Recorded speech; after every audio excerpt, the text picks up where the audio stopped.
ચાલો તો નમસ્કાર વિદ્યાર્થી મિત્રો, ફરી એક વખત સ્વાગત છે આપ સર્વેનો આપણી મનપસંદ YouTube channel chemistry by Nimesh sir ઉપર.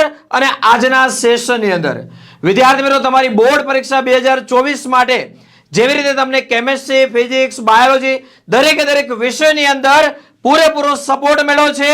હવે વિદ્યાર્થીઓની ડિમાન્ડ કોમ્પ્યુટર વિષય માટે, તો વિદ્યાર્થી મિત્રો તમારા માટે પૂરો સપોર્ટ આપવા માટે કોમ્પ્યુટર વિષયની અંદર પણ તમને એક સારામાં સારો સ્કોર કવર કરવા માટે તમારા માટે સેશનો લઈને આવી ચૂક્યા છીએ, જેની અંદર આપણી સાથે ઉપસ્થિત છે ધર્મેશ સર, કે જેમનો ઘણા બધા વર્ષોનો ટીચિંગ એક્સપિરિયન્સ છે, જે તમને ખાસ તમારી આ બોર્ડ પરીક્ષા માટે કોમ્પ્યુટર સબ્જેક્ટ રિલેટેડ સેશનો આપશે. હું સરને રિક્વેસ્ટ કરીશ કે સર પોતાનું ઇન્ટ્રોડક્શન આપશે અને પછી આપણે આજના સેશનની શરૂઆત કરીએ. ઓકે, નિમેશ સરે ખૂબ સરસ પરિચય આપ્યો. હું ધર્મેશ ચાવાલા કોમ્પ્યુટર વિષયમાં છેલ્લા 23 વર્ષથી મારી ફરજ નિભાવું છું. બોર્ડના પેપર સેટલથી લઈને એસઆરજીના બોર્ડની ચોપડી બનાવવાથી માંડીને નેશનલ લેવલના પેપર સેટ કરવા સુધીની મારી સફર ખૂબ અગત્યની રહી છે. હંમેશા નિમેશ સરની જેમ મારો પ્રયાસ રહ્યો છે કે કોમ્પ્યુટર વિષયની અંદર વિદ્યાર્થીઓને કેવી રીતે લાભ થાય. તો એના માટે નિમેશ સરનો ખૂબ આભાર કે કોમ્પ્યુટર વિષયના માટે એમણે પોતાની અવેરનેસ રાખીને આપણે કોમ્પ્યુટર વિષયનું એક સેશન ચલાવીશું. તો આપણે વન્સ અગેન નિમેશ સરનો આભાર માનીએ અને કોમ્પ્યુટર વિષયના આપણે વિડીયોને આગળ વધારીએ. ઘણી કોમેન્ટ સર એવી હતી કે મેન વિષયની અંદર અમને સપોર્ટ મળે છે, પણ જનરલી કોમ્પ્યુટર, સંસ્કૃત કે આ વિષય અંદર ક્યાંયથી સપોર્ટ નથી મળતો. બરાબર, એટલે આપણો પૂરેપૂરો એવો પ્રયાસ છે કે વિદ્યાર્થીને કોઈ પણ વિષય હોય આપણે એમને પૂરેપૂરો સપોર્ટ આપીએ. કેમ કે chemistry by Nimesh sir YouTube channel વિદ્યાર્થીની સ્કૂલની એક્ઝામ હોય, પ્રેક્ટિકલ એક્ઝામ હોય, બોર્ડ પરીક્ષા હોય, ગુજકેટ, જેડબલઈ, નીટ, કોઈ પણ પરીક્ષા હોય, હર હંમેશ જેવી રીતે તમને સપોર્ટ આપતા આવ્યા છીએ એવી રીતે કન્ટિન્યુ તમને આગળ ને આગળ સપોર્ટ મળતો રહેશે. અને સરે કીધું એમ સરને 23 વર્ષનો એક્સપિરિયન્સ છે, પેપર સેટર તરીકે પણ જાય છે અને ઘણી બધી એમણે કામગીરી કરેલી છે આ કોમ્પ્યુટર સબ્જેક્ટ ક્ષેત્રે. બરાબર, ચાલો તો વિદ્યાર્થી મિત્રો આ વિડીયોને એન્ડ સુધી જોવાનો છે. વિડીયોને લાઈક કરી ચેનલને સબસ્ક્રાઇબ કરી દેવાની છે અને આ સેશન તમને કેવો લાગે છે એ કોમેન્ટ કરીને પર જરૂર જણાવવાનું છે. ચાલો તો આજના સેશનની શરૂઆત કરીએ. આપણને દરેકને એક મૂંઝવતો પ્રશ્ન છે કે સર ધોરણ 12ની અંદર કોમ્પ્યુટર વિષય વાંચવો કેવી રીતે? આ વિડીયો બનાવવા પાછળનો એક જ હેતુ છે કે તમે તમારી કારકિર્દીના ઉચ્ચ સર્વોત્તમ શિખર સર કરો. તો મારા અનુભવનો નિચોડને લઈને હું આ એક તમારી સામે એક રજૂઆત કરી રહ્યો છું. હવે હું મેઇન પોઈન્ટ ઉપર આવું છું. ધોરણ 12 કોમ્પ્યુટર વિષય. ઘણા બધા વિદ્યાર્થીઓ એવા હોય છે કે કોમ્પ્યુટર વિષય, દાખલા તરીકે 22 તારીખે કોમ્પ્યુટરનું પેપર હોય ને, તો ઘણા બધા ગુજરાતના ઘણા વિદ્યાર્થીઓ એવા છે કે કોમ્પ્યુટર વિષય 22 તારીખે હોય તો એની કોમ્પ્યુટરની ચોપડી ખુલે છે 20 તારીખે. હવે 20 તારીખે કોમ્પ્યુટરની ચોપડી ખુલે અને પછી એ વાંચવાની શરૂઆત કરે. હવે વાંચવાની શરૂઆત કર્યા બાદ એના માર્ક્સ એવી એક્સપેક્ટેશન રાખે છે કે મારા માર્ક્સ 100 આઉટ ઓફ 90 અપ આવવા જોઈએ. How is possible? ગિરનાર ચડવો હોય ને તો બી આપણે શરૂઆતમાં પ્રયત્ન કરવો પડે, ડાયરેક્ટ ગિરનાર ન ચડી જવાય. આ તો કારકિર્દીનો પ્રશ્ન છે. તો કોમ્પ્યુટર વિષય આપણી પાસે ખૂબ જ મહત્ત્વનો વિષય છે, તો એના માટેની માહિતી તમારી પાસે રજૂઆત કરું છું. સૌથી પહેલાં બોર્ડના વિદ્યાર્થીઓ માટે કોમ્પ્યુટર વિષયની મહત્ત્વની ટિપ્સ.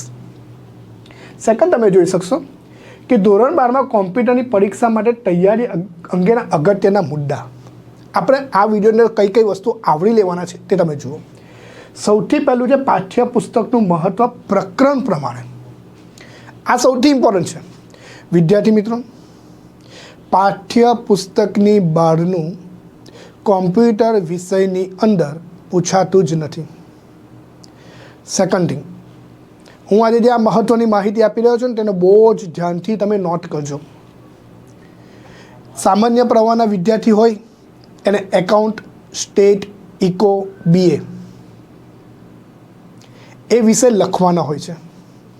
વિજ્ઞાન પ્રવાહના વિદ્યાર્થીઓ છે એ વિદ્યાર્થીઓએ કેમેસ્ટ્રી, ફિઝિક્સ, મેથ્સ, ઇંગ્લિશ આ સબ્જેક્ટ લખવાનો હોય છે. લખવાનો હોય છે એનો મિનિંગ શું છે એ તમે ધ્યાનથી સમજો. લાઈક મેથ્સ છે તો મેથ્સના વિદ્યાર્થીઓએ કેલ્ક્યુલેશન કરવાનું છે, પણ ઇન શોર્ટ લખીને. ફિઝિક્સ સબ્જેક્ટ છે તો ફિઝિક્સની અંદર એને કેલ્ક્યુલેશન કરીને થોડુંક માઇન્ડ દોડાઈને કામ કરવાનું છે. કેમેસ્ટ્રી છે તો કેમેસ્ટ્રીની અંદર એને લખવાનું છે. ઇન શોર્ટ જે માઇન્ડમાં હશે એ લખી શકે. કોમ્પ્યુટર વિષય એક એવો સબ્જેક્ટ છે કે જેની અંદર તમારે ડિસિઝન લેવાનું છે. બિકોઝ ઓફ 100 MCQ આવે છે અને એ 100 MCQ તમારે 2 hours કમ્પ્લીટલી એની પર સ્ટેબલ થઈને કરવાનું છે. તો એના માટેનું માહિતી આપું છું. પહેલી માહિતી જે છે તે બહુ ધ્યાનથી સમજો. 22 તારીખે કોમ્પ્યુટરનું પેપર છે. પછી સામાન્ય પ્રવાહ કે આ વર્ષે પહેલી વાર એવું છે, આટલા વર્ષોમાં હું 23 વર્ષની કારકિર્દીમાં પહેલી વાર એવું થાય છે કે કોમ્પ્યુટરનું પેપર સામાન્ય પ્રવાહ અને વિજ્ઞાન પ્રવાહનું બંનેનું સાથે છે. બાકી વર્ષોથી જોઉં છું વિજ્ઞાન પ્રવાહનું પહેલાં પેપર હોય છે ને પછી સામાન્ય પ્રવાહનું હોય છે.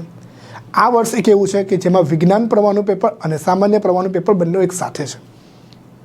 હવે 22 તારીખે પેપર છે, 21 તારીખે બંને પ્રવાહના વિદ્યાર્થીઓને રજા છે. હું તમને જે સમજાવું છું તો બહુ ધ્યાનથી સમજજો અને એ સમજ્યા બાદ તમે આ ડિસિઝન લેજો. સૌથી પહેલાં 20 તારીખે સામાન્ય પ્રવાહના વિદ્યાર્થીઓ ગુજરાતીનું પેપર આપીને આવશે. એ જ દિવસે વિજ્ઞાન પ્રવાહના વિદ્યાર્થીઓ ઇંગ્લિશનું પેપર આપીને આવશે. હું આ જે બોલું છું એને 2 વખત રિપીટ કરીને જોજો અને પછી ફોલોઅપ કરજો. ફરી એકવાર બોલું છું, 20 તારીખે વિજ્ઞાન પ્રવાહના વિદ્યાર્થીઓનું ઇંગ્લિશનું પેપર છે, 6:15 વાગે પૂરું થશે, ઘરે આવશે. 20 તારીખે સામાન્ય પ્રવાહના વિદ્યાર્થીઓનું ગુજરાતીનું પેપર છે, 6:15 વાગે ફિનિશ કરશે, ઘરે આવશે. 6 વાગ્યાથી 6:15 અથવા 6:30 સાંજના રાતના 9 વાગ્યા સુધી એક પણ વિદ્યાર્થી કશું જ નહીં કરે. લંચ ડિનર લઈ લેવો તો ડિનર લઈ લેજો, ટીવી જોવો તો ટીવી જોઈ લેજો, જે કરવું હોય તે કરજો. હવે ઓનેસ્ટલી વાત જે છે તે સમજજો. દાખલા તરીકે એક એક્ઝામ્પલ આપું છું. ડીસા કરીને એક છોકરી છે. એ ડીસાની વાંચવાની રીત કંઈક અલગ પ્રકારની છે. ડીસા નામની જે છોકરી છે એને વાંચવાનું રાતના જ યાદ રહી છે. હવે એ વિદ્યાર્થી જે વિદ્યાર્થીને રાતના વાંચવાનું યાદ રહેતું હોય એ વિદ્યાર્થીઓ માટે અને જેને રાતના વાંચવાનો કંટાળો તે વિદ્યાર્થીઓ માટે પણ એ વિદ્યાર્થીઓ શું કરવાનું છે, રાતના 9 વાગે પેમ્પલેટ જે છે, હું પેમ્પલેટ શેર કરીશ, એ પેમ્પલેટ જે છે એ પેમ્પલેટના 1 થી 5 પાઠ તમારે રીડિંગ કરવાના છે. કેટલા પાઠ? 1 થી 5 પાઠના MCQ રીડ કરવાના. પછી ડીસા નામની છોકરીનું પેમ્પલેટ 9 વાગે વાંચવા બેસે છે, 1 વાગે પહેલો પાઠ, બીજો પાઠ, ત્રીજો પાઠ, ચોથો પાઠ અને 5મો પાઠ. આ 5 પાઠ એના 2 કલાકમાં ક્લિયર થઈ જાય છે. પછી એને ફ્રેશ થઈને સૂઈ જવાનું છે. બીજે દિવસે 21 તારીખ 21 તારીખે રજા છે બંને પ્રવાહના વિદ્યાર્થીઓ માટે. 21 તારીખે જે રજા છે એ રજાના દિવસે દરેક વિદ્યાર્થીઓએ શું કરવાનું છે? સવારમાં વહેલા ઉઠી જવાનું છે, ફ્રેશ થઈને 8:30-9 વાગ્યાના ગાળામાં વાંચવા બેસી જવાનું છે પાછું પેમ્પલેટ. હવે એ પેમ્પલેટ કેવી રીતે વાંચવાનું છે? આગલા દિવસે આપણે રાતના કેટલા પાઠ વાંચ્યા હતા? 1 થી 5. સવારમાં 8:30-9 વાગે વાંચવા બેસી જાઓ છો ત્યારે માત્ર ને માત્ર 6ઠ્ઠો, 7મો, 8મો, 9મો આટલા જ પાઠ વાંચવાના છે. 6, 7, 8 અને 9. તમને કે સર 4 જ પાઠ વાંચવાના ખાલી? એ તો 2 કલાકમાં વંચાઈ જાય. પણ એટલું યાદ રાખજો વિદ્યાર્થી મિત્રો, આ જે 4 પાઠ છે ને એ બોર્ડનો મેઇન બેઝ છે.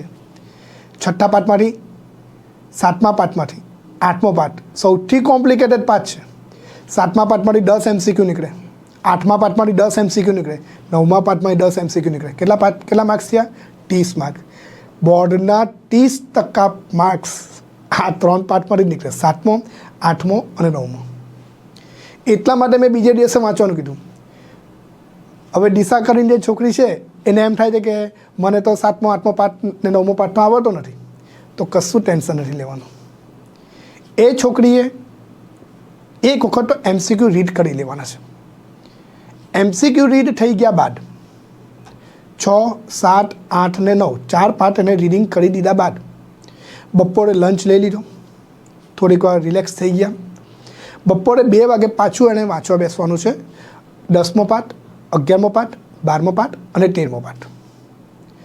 એ ઓલમોસ્ટ એકદમ ઇઝી પાઠ છે. એ ઓલમોસ્ટ તમે 2 વાગે જો વાંચવા બેસો છો ને તો ઓલમોસ્ટ 5-6 વાગ્યા સુધીમાં ફિનિશ થઈ જશે. આપણે ધારી લઈએ કે 5 વાગ્યા પછી 5 વાગે પૂરું થઈ જાય છે, 3 કલાકમાં એટલા પાઠ ક્લિયર થઈ જાય છે, ફિનિશ કરી દઉં. સેમ શિડ્યુલ આગલા દિવસનો શિડ્યુલ છે તે દિશાએ જે શિડ્યુલ ફોલોઅપ કર્યો છે તે સેમ શિડ્યુલ 21 તારીખે રાતના 9 વાગે ટેક્સ્ટબુકની અંડરલાઇન હું PDF એની પણ સેન્ડ કરીશ કે કયા પાનામાં કયું વાક્ય અને કઈ લાઈન છે એ PDF મેં બનાવી છે. એ PDF બી હું તમને સેન્ડ કરીશ. એટલું જ તમારે રીડિંગ કરવાનું છે, ટેક્સ્ટબુક લેવાની છે, હવે પેમ્પલેટ લેવાનું નથી. 21 તારીખે રાતના 9 થી 12 ચોપડીની અંડરલાઇન જે મેં આપી છે, હું આપીશ, એ તમારે રીડ કરવાની છે. સેમ શિડ્યુલ 22 મોર્નિંગમાં એ દિવસે જરાક વહેલા વેકઅપ થઈ જજો.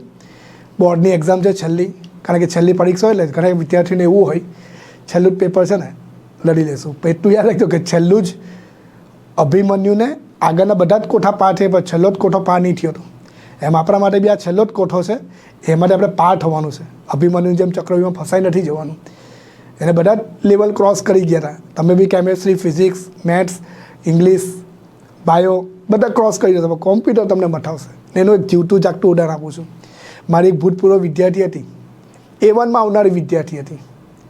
એણે કોમ્પ્યુટર વિષયને એટલો લાઇટલી લીધો કે કેમેસ્ટ્રીમાં 95, ફિઝિક્સમાં 97, ઇંગ્લિશમાં 92, બાયોમાં 94. કોમ્પ્યુટરમાં કેટલા હશે તમારી દ્રષ્ટિએ? એટલીસ્ટ તમે એવું ગેસ તો કરી શકો ને 80 હશે. એ વિદ્યાર્થી જે છોકરી હતી એના કોમ્પ્યુટરમાં હતા માર્ક્સ 47. A1 વાળી વિદ્યાર્થી આવી ગઈ સીધી B1માં. વિચાર કરો, કોમ્પ્યુટર વિષય માર્ક્સ તોડે છે એનું રીઝન આવ્યું છે. સેમ મારે સામાન્ય પ્રવાહની એક છોકરી હતી, એકાઉન્ટમાં 92, સ્ટેટમાં 87, ઇકોમાં 75, BAમાં 73, બધામાં 70 અપ, બધામાં માર્ક્સ 70 અપ. કોમ્પ્યુટરમાં કેટલા હશે? 28. એ વિદ્યાર્થીએ, એ છોકરી હાલમાં 2 માર્ક્સથી લઈને ફરે છે. હાલમાં બી 2 માર્કશીટ છે એની પાસે. હવે આખી જિંદગી એને 2 માર્કશીટ સાચવવાની. વિચાર કરો. એટલા માટે કોમ્પ્યુટર વિષયમાં અવેરનેસ રાખજો. દેર આય દુરસ્ત આય, પાયે તો સહી, એ હિસાબે ચાલજો. એટલા માટે મેં દિશા નામની વિદ્યાર્થીનું ઉદાહરણ આપ્યું છે. દિશા નામની જે છોકરીનું ઉદાહરણ આપું છું એ પરફેક્ટ છે, એને પકડીને ચાલજો તમે. 22 તારીખે સવારમાં તમે અર્લી મોર્નિંગમાં વહેલા ઉઠી જજો. સેમ શિડ્યુલ 6, 7, 8 અને 9. આ ટેક્સ્ટબુકમાંથી અંડરલાઇન કરેલી ચોપડી વાંચવાની છે. હા, હું તમને જે PDF આપીશ પાના નંબર લાઇન સહિત, એ PDF ઓલ્ડ ટેક્સ્ટબુકની છે. મીન્સ કે ગયા વર્ષે ચોપડીમાં નવા 8 પેજ ઇન્ક્લુડ થયા હતા 5મા ચેપ્ટરમાં, પણ મેં જે PDF બનાવી છે 3 વર્ષ પહેલાં, 2 વર્ષ પહેલાં બનાવી છે, પણ એ પરફેક્ટ ચાલે છે. એટલે જેની ચોપડીમાં ચેપ્ટર 6 116 નંબરના પાનાથી શરૂ થતું, તેના માટે આ ઇમ્પોર્ટન્ટ છે. બધા માટે ઇમ્પોર્ટન્ટ તો છે જ, પણ એને પછી શોધવું પડશે પેરેગ્રાફને લાઈન, બાકી થવાનું કશું નહીં, ઇઝી છે. એટલે આ હિસાબે એને 22 તારીખે સવારે 6, 7, 8 અને 9 ટેક્સ્ટબુક વાંચવાની છે. અડધો કલાકનો ગેપ લઈ લેવાનો છે. પાછું 10 વાગે બેસી જવાનું છે. 10, 11, 12, 13 1 વાગ્યા સુધીમાં પૂરું કરી દેવાનું છે. 1 વાગ્યા પછી કોઈ પણ વિદ્યાર્થી ટેક્સ્ટબુક નહીં પકડે કે પેમ્પલેટ નહીં પકડે, કારણ કે તમારું પેપર છે 3 વાગે, તમે ઓલમોસ્ટ 2:30 વાગે નીકળતો છો. તો 1 થી 2.5 ગાળામાં તમારે રિલેક્સ થઈ જવાનું છે. રિલેક્સ એટલા માટે થવાનું છે કે ત્યાં તમારે ડિસિઝન લેવાનું છે વિદ્યાર્થી મિત્રો, ત્યાં લખવાનું નથી. આ આખી માઇન્ડ ગેમ સમજાવું છું તમને. ત્યાં તમારે લખવાનું નથી, ત્યાં તમારે માત્ર ને માત્ર ડિસિઝન લેવાનું છે. તમારું એક ડિસિઝન 1 માર્ક્સ તોડશે. તમારા 40 ડિસિઝન જો ખોટા હશે સીધા 60 પર આવી જશો, અને 60 ડિસિઝન જો ખોટા હશે તો 40 પર આવી જશો. એટલે આ બહુ માઇન્ડ ગેમથી વાત કરું છું, તમે સમજવા પ્રયત્ન કરો તો વધારે સારું છું. આજે મેં હિન્ટ આપી છે એટલે 2-3 વખત રિપીટ કરીને સાંભળજો. બહુ જ ઇમ્પોર્ટન્ટ હિન્ટ છે, બહુ જ કામની હિન્ટ છે, કારણ કે મને ખબર છે કે કોમ્પ્યુટર વિષયની અંદર બહુ મઠ આવે છે. એટલે સૌથી પહેલું મહત્ત્વ જે મેં તમને સમજાવ્યું છે કે પાઠ્યપુસ્તકનું મહત્ત્વ. MCQ લખવાની રીત, આ વિડીયોની અંદર હું આ MCQ લખવાની રીત બી તમને સમજાવી દઈશ. OMR કેવી રીતે ભરવું એ નથી આવડતી હજી, OMR પડતા નથી આવડતી, એ બી હું તમને સમજાવી દઈશ. હવે પરીક્ષા અગાઉ 1 દિવસ રજા, અમે અહીંયા 2 દિવસ લખ્યું છે એટલા માટે આમ 1.5 દિવસ થાય, તો આપણે 1 દિવસની રજા પકડી ચાલીએ. અને અગાઉ લેવાયેલ પરીક્ષાના પેપર એ બી મારા પેમ્પલેટમાં ઇન્ક્લુડ છે. તો સૌથી પહેલું હવે આ જુઓ, પહેલો પ્રકરણ કેટલા માર્કનું? 8 માર્ક. બીજું પ્રકરણ કેટલા માર્કનું? 10 માર્ક. ત્રીજું પ્રકરણ 8 માર્ક. ચોથું પ્રકરણ 7 માર્ક. પાંચમું પ્રકરણ 6 માર્ક. છઠ્ઠું પ્રકરણ 8 માર્ક. 7, 8, 9, 10, 10, 10. 10મો પાઠ 6 માર્ક. 11મો પાઠ 6 માર્ક. 12મો પાઠ 6 માર્ક. 13મો પાઠ 5 માર્ક. અમુક જણા બ્લુ પ્રિન્ટ જ નહીં ખબર હોય કે આવું બી આવે તો આવે છે, એ પણ યાદ રાખજો. સાયન્સના વિદ્યાર્થીઓ ને એ લોકોના ક્લાસમાં 30 સિરીઝ આવે, 15 સિરીઝ આવે, સોરી માય મિસ્ટેક. એક ક્લાસમાં 15 જણ બેઠેલો હોય 15, તો 15 સિરીઝ આવે. કોમર્સના વિદ્યાર્થીઓને એક ક્લાસમાં 30 બેઠેલ તો બી 15 સિરીઝ આવે. જે પહેલી બેન્ચ પર બેઠેલો વિદ્યાર્થી છે તેને જેકપોટ છે, કારણ કે એને બ્લુ પ્રિન્ટ પ્રમાણે પેપર આવે. પછી બીજી બેન્ચ પર, ત્રીજી બેન્ચ પર, ચોથી બેન્ચ પર જે વિદ્યાર્થી બેઠો છે એને પેપર રેન્ડમલી થઈ જાય. રેન્ડમલી એટલે કેવું, પહેલો પ્રશ્ન કમ્પોઝરનો બી આવે ને બીજો પ્રશ્ન જાવાનો પણ આવી જાય. જ્યારે જે પહેલી બેન્ચ પર બેઠેલો પેપર છે વિદ્યાર્થી છે ને, એ તો બોર્ડમાં તમને ખ્યાલ આવશે. પહેલી બેન્ચ પર જે વિદ્યાર્થી બેઠો તેને ટોટલી આ બ્લુ પ્રિન્ટ પ્રમાણે પેપર આવે. કેમ કે પેપર એ જ હોય, કાં તો 1 નંબર હોય, કાં તો એ સિરીઝનું હોય. એટલે એક ક્લાસમાં 30 વિદ્યાર્થીઓ કોમર્સના બેઠેલા હોય અને સાયન્સમાં એક ક્લાસમાં 20 વિદ્યાર્થી બેઠેલા, બધાની સિરીઝ અલગ હોય. એટલે આ પ્રોબ્લેમ નડશે. ચોરીનો અવકાશ તો બાજુ પર છે. તમે પહેલાં તમારા ડિસિઝનમાં સ્ટ્રોંગ રહેજો, આ ઇમ્પોર્ટન્ટ છે. એટલે આ એક વસ્તુ તમારે ખાસ ધ્યાન રાખવાની છે. કમ્પોઝરમાં 8 માર્ક. તમારે વાંચવાની રીત શોર્ટ ટાઈમ છે એટલે મેં તમને આ વિડીયો બનાવ્યો છે. મેં તમને આખી વાંચવાની રીત આપી દીધી છે કે આગલા દિવસે તમારે આ વાંચવું છે, આગલા દિવસે તમારે આ પ્રમાણે જ વાંચવાનું છે, કારણ કે આ બહુ ઇમ્પોર્ટન્ટ છે એટલા માટે. બરાબર. બાકી આ તમારે જો વાંચવું 2-3 મહિના પહેલાં હોય ને, તો 2-3 મહિના પહેલાં વાંચવાની રીત પાછી અલગ આવે. એમાં હું પહેલી પ્રાયોરિટી એ આપું કે એને સૌથી પહેલાં 6ઠ્ઠો, 7મો, 8મો, 9મો આ પાઠ પૂરા કરવાનો. જાવાના પાઠ છે 1, 2, 3, 4, 5, 6. આ 6 પાઠ પૂરા કર્યો એટલે તમે 80% જંગ જીતી ગયા, કારણ કે આ 6 પાઠ તમારું બોર્ડના માર્ક્સ તોડે છે, જે છે જાવા. એટલે થશે એન્ડ ટાઈમ પર મેં તમને કીધું છે, એન્ડ ટાઈમ પર છો દેર આય દુરસ્ત થાય, પણ મેં તમને જે હિન્ટ આપી છે એ ફોલોઅપ કરજો. હું ગેરંટી આપી કે 2 દિવસ બી તમે આ હિન્ટ ફોલોઅપ કરશો ને, ગેરંટી આપીને કહું રિઝલ્ટ તમારો આવશે. એટલું ઓથેન્ટિક એટલા માટે કહું છું કે એટલીસ્ટ 80 અપ તો આવી જ જશે, એટલીસ્ટ 80 અપ. 2 દિવસ પહેલાં વાંચવા પ્રયત્ન કર, પણ 2 દિવસ જે મેં હિન્ટ આપી છે એને સિન્સિયરલી ફોલોઅપ કરવાની. પછી એમાં આળસ કરી 1 કલાક 2 કલાક આમ તેમ ટાઈમપાસ કર્યો તો એની જવાબદારી મારી નથી. બાકી આ મારા માઇન્ડથી હું જે કહું છું એકદમ પરફેક્ટ છે, કારણ કે દિશા નામની જે છોકરી છે એના માર્ક્સ આ હિસાબે જ આવ્યા હતા, અને એ છોકરીના આઈડલ એટલા માટે હું કહું છું કે એ છોકરીએ 2 દિવસ બાદ મહેનત કરીને આટલું કરેલું હતું. એટલા માટે હું તમને આ હિન્ટ આપું છું. હવે તમારે કરવાનું શું છે? OMR ભરવાની રીત. OMR સીટ કેવી રીતે ભરવી? આ સીધા OMR સીટ આવે છે. ઘણા બધા વિદ્યાર્થીઓ OMR સીટ કેવી રીતે ભરે ખબર? પેપર લીધું, પહેલો પ્રશ્ન આવ્યો, ટીક કર્યો, બીજો પ્રશ્ન આવ્યો, ટીક કર્યો. ખોટી રીત છે. MCQ કોઈ પણ દિવસ સિક્વન્સમાં લખાય નહીં. શા માટે ન લખાય? તો યાદ રાખજો, MCQ લખવાની રીત દિશા પહેલો પ્રશ્ન લખે છે જેમાં ડેમ શ્યોર છે, ટીક થઈ ગયું. બીજો પ્રશ્ન ડેમ શ્યોર છે, ટીક થઈ ગયો. ત્રીજા પ્રશ્નમાં 50-50 છે. એને એમ થાય કે આ પ્રશ્ન હું સ્કીપ કરું, એને પ્રશ્નને સ્કીપ કર્યો. ચોથો પ્રશ્ન એને આવડતો નથી, સ્કીપ કર્યો. પાંચમો પ્રશ્ન બી એને નથી આવડતો, સ્કીપ કર્યો. છઠ્ઠા પ્રશ્નમાં ડેમ શ્યોર છે કે આ જવાબ એ આવશે, તો છઠ્ઠા પ્રશ્નમાં એને શું કર્યું, ટીક કરી. સાતમો પ્રશ્ન બી એને આવડે છે, ટીક કરી દીધો. આઠમા પ્રશ્નમાં 50-50 છે, ત્યારે એના મગજમાં પહેલો વિચાર શું આવશે ખબર? ત્રીજો પ્રશ્ન બાકી છે, ચોથો પ્રશ્ન બાકી છે, પાંચમો પ્રશ્ન બાકી છે. આ 1 થી 10 જ MCQની મેં વાત કરી, આવા તમારે 100 MCQ લખવાના છે. એટલે લખવાની રીત સિક્વન્સમાં પકડતા નહીં.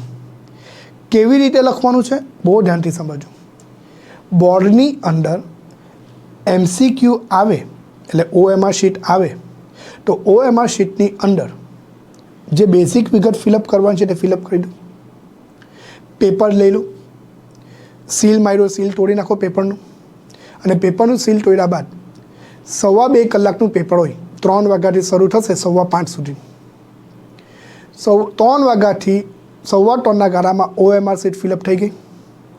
3:15 થી કમ્પલસરી 4:30 સુધી તમારે માત્ર ને માત્ર કોમ્પ્યુટરના પેપરને જ આપવાની છે, OMR શીટ ભરવાની નથી. ફરી એકવાર બોલું છું, 3:15 થી 4:30 તમારે કમ્પલસરી માત્ર ને માત્ર પ્રશ્નપત્રને જ આપવાની છે, OMR શીટ બાજુમાં મૂકી દેવાની છે. કેમ આવું કીધું મેં? OMR શીટને ફિલઅપ કેવી રીતે કરવી ને એ જ નથી આવડતું.